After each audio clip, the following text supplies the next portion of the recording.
ជំរាបសួរពុកម៉ែបងប្អូនបងជាទីស្រឡាញ់ជាទីគោរពជាទីការរាប់អានពីប្អូនហេងបាទចិត្តដាច់ឆ្នាំចាស់ចូលឆ្នាំថ្មីហើយតើបងចង់ផ្លាស់រយន្តចាស់បងយើរយន្តថ្មីដែរទេបើសិនជាមានបំណងនេះបងអាចតាក់ទងប្អូនហេងបានបងហេងសូមណែនាំ Ford Rattray ឆ្នាំ2026ដែលកំពុងពេញនិយមចរាចរណ៍លើទីផ្សាររបស់យើងនេះដាច់ខ្លាំងមែនទែន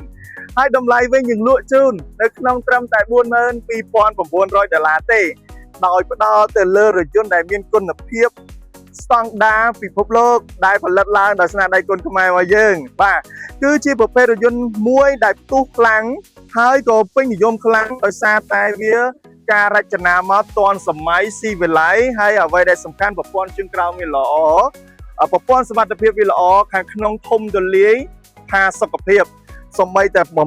ចង្គៀងបំភ្លឺពេលរាត្រីនេះក៏វារំលេចមកស្អាតមែនទែនសម្រាប់រយន្តនេះបងអាចទិញ